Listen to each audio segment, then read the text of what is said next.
રોકડ રકમ 11,360 ના મુદ્દામાલ સાથે ગંજી પત્તાનો જુગાર રમતા કુલ 8 ઇસમોને પકડી પાડતી ભાવનગર લોકલ ક્રાઇમ બ્રાન્ચ।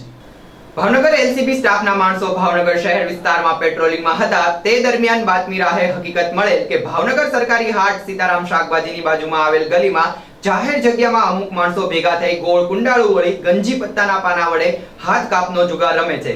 જે બાતમીના આધારે બાતમીવાળી જગ્યાએ રેડ કરતા નીચે મુજબના માણસો ગંજી પત્તાના પાના પૈસાથી હાથ કાપનો હાર જીતનો જુગાર રમતા પકડાઈ ગયેલ, જેમાં નરેશભાઈ જયંતિભાઈ બારૈયા, ભરતભાઈ અમરીશભાઈ લકોમ, મારલેશ ઉલ્ફે લાલો રવજીભાઈ મકવાણા, ચિરાગ ભરતભાઈ પરમાર, રમેશ ચીમનભાઈ રાઠોડ, ભરતભાઈ સરદારભાઈ ચૌહાણ, પ્રવીણભાઈ ઢગલાજી રાઠોડ તથા દિલીપ કાંતિભાઈ ભાટીનો સમાવેશ થાય છે।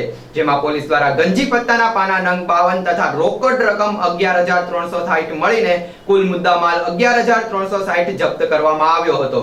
તેઓ વિરુદ્ધ નિલમબાગ પોલીસ સ્ટેશનમાં જુગાર પ્રતિબંધક ધારાની કલમ હેઠળ ગુનો દાખલ કરવામાં આવેલ છે।